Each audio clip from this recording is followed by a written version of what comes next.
Hello, Candace. Thank you so much for your time and thank you for giving interview for Entrepreneurial Middle East. So let's start with the origins of the phenomenon that we know as Sex and the City. You said on stage, we all know it was one column and then it developed into books and into TV series. Right. But you told us you were writing about those characters much before then it's actually became a part of the book and the novel. Yes. Tell me, do you remember those of your first writings and the very first column that sparked it all? What was that initially that immediately sparked the interest of people? The first column of yeah. Sex and the City? Yeah. The first column was, why are there so many great women in New York and no great guys to marry them? Okay. So it was really about, all of these single women in New York City, which is a reality, and the difficulties that they had finding. And there weren't many journalists who were actually addressing that topic head-on like you. What sparked so much interest from the get-go with that column?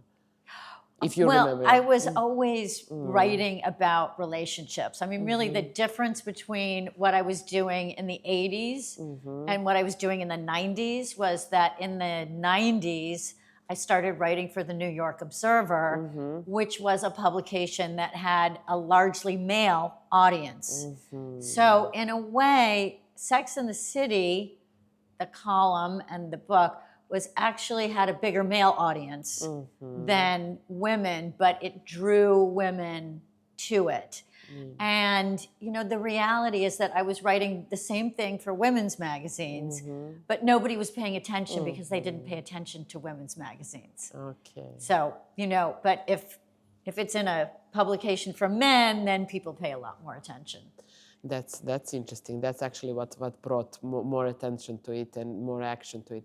So tell me about then publishing the book and the series and becoming a phenomenon. How has your life changed? Now it looks easy, but back then from a columnist, having a column here and there and focusing on her topics, and all of a sudden you became a global phenomenon. How did you handle that first, personally, and then we'll go into details professionally and business-wise? Okay, well, first of all, I don't feel like my life really changed very much with the success of Sex and the City.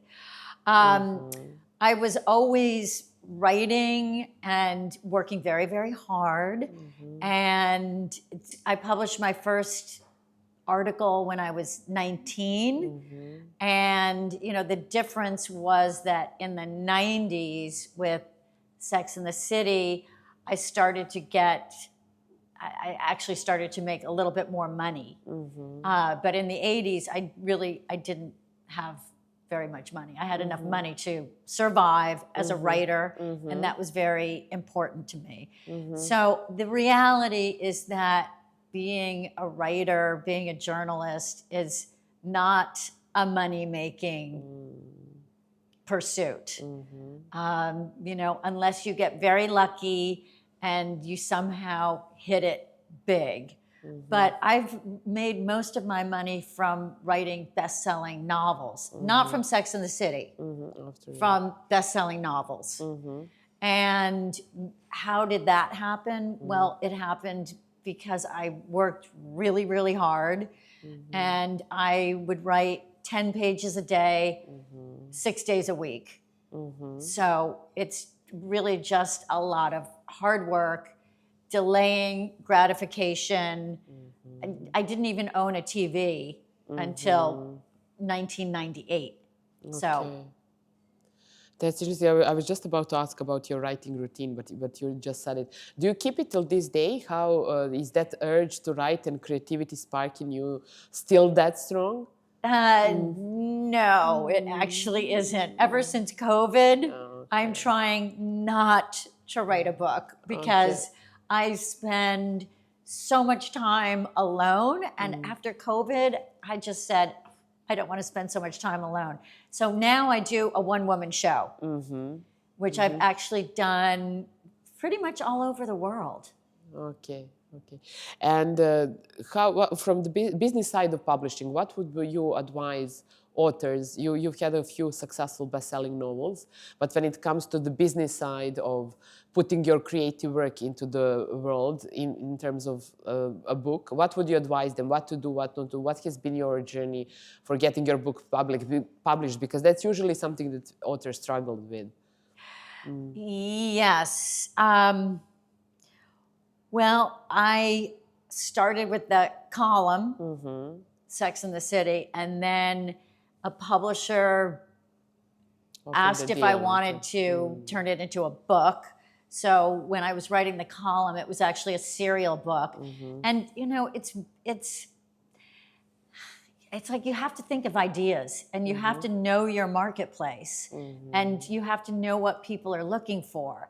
And I was a freelance writer for so long that I was very used to pitching ideas, you know, constantly pitching, always be selling. You know, it's the same thing. You have to know the market, and you have to adapt to the market. So writing for women's magazines, you know, they were different and they had different requirements, but I was always able to somehow mold my, you know, my essential voice into working for different publications. And I think that's very true today. And what do you think about AI and how it will impact creativity? It seems that everybody, with the help of AI, ChatGPT, is becoming a writer these days.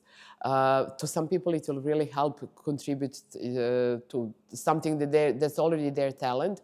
But then again, there will be, I think, a flood of new writers supported through AI. How do you see AI in the writing community? What do you think it will bring? What are the dangers of it? You know, I don't think about AI in the writing community. I think that AI is much more suited to diagnosis of medical problems because so many doctors are men and their ego is very involved in their diagnosis of what's wrong. So I think that, you know, when you can take the male ego out of things, that you can probably see a much more realistic picture. So I think that AI is good for that. I don't use AI. I don't really know a lot about it. You can write yourself. You know, I do think that originality is something that AI probably can't copy, that it probably can't put things, you know, disparate elements together to create something that's new. But I do think that, you know, for certain kinds of books, etc., that,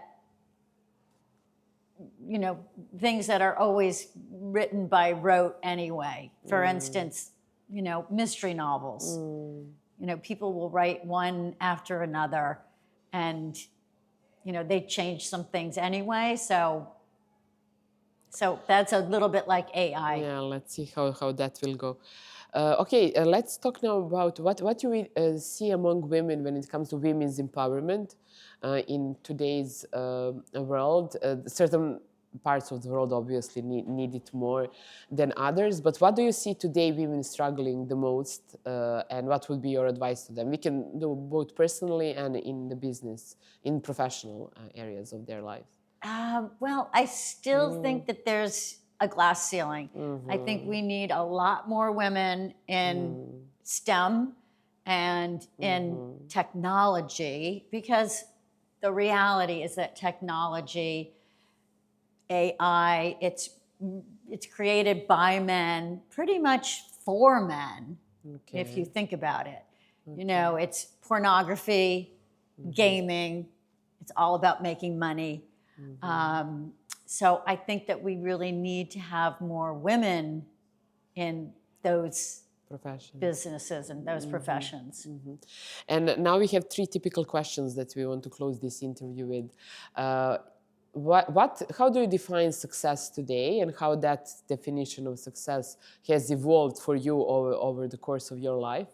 And then we'll do the same for ambition and self-confidence, because somehow those are three topics that women are usually the most interested in. Right. Well, success, I think, is probably, doing something that you feel passionate about and feeling like you have a purpose. And, I think it doesn't really matter. It could be raising children or, developing new technologies or working in medicine.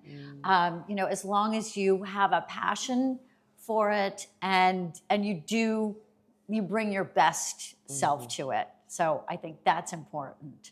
And in one of your writings, I found that you said New York is a city that lives on ambition. Like, if you're not ambitious, don't go to. I think it was one of your interviews that you said, if you're not ambitious, don't go to New York.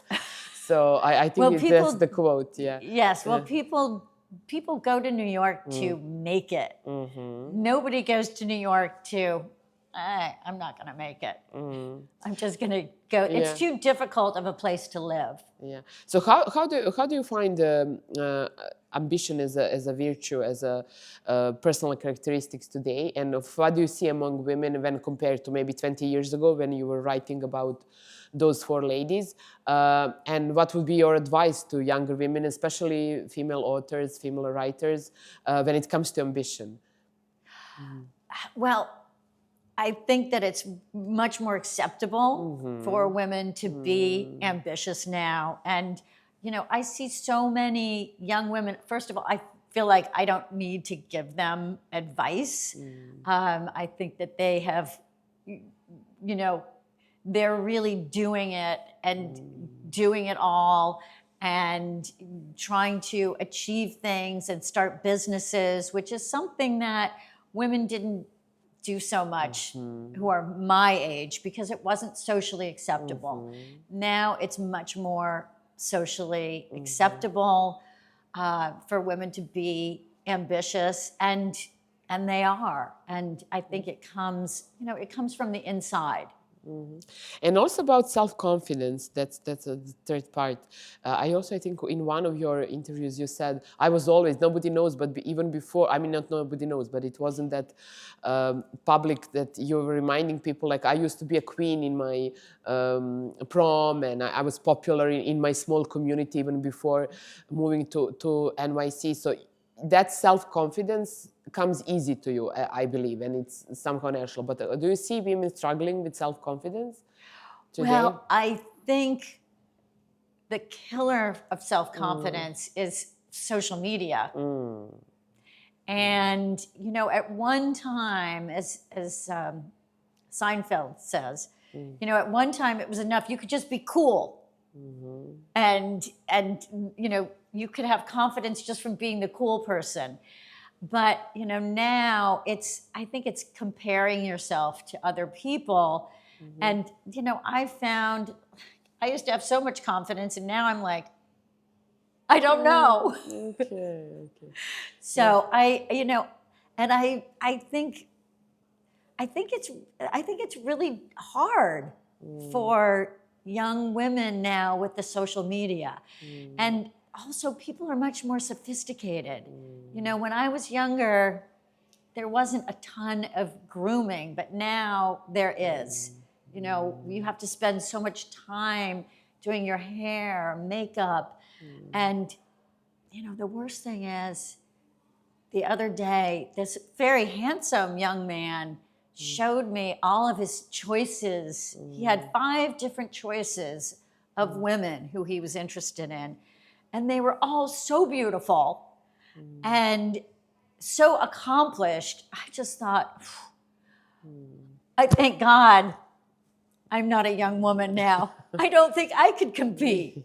So I think that's one of the realities, is that it's difficult. And it's a very competitive world that we live in now. And I think the most important thing is to feel like you're not alone. That actually everybody feels this way. True. Thank you so much. Just the last one now, you reminded me, because there are so many quick tips and success hacks on social media, but and a lot of it is misleading. If you could share with our audience just one piece of advice that didn't come from any or couldn't come from any social media, but only from your lived experience, what would that be? You know, my only advice is really keep going. Just, you know, keep going. And there, you know, I think about, there's so many things that I've done that they failed. But the reality is nobody sees the failures. People really only see the successes, and they only pay attention to the successes. So I would say, don't be afraid to try things and fail, because the reality is probably no one's paying attention. And then you get to gain the experience. Perfect. Thank you so much, Candace. Thank you. Thank This was you. great.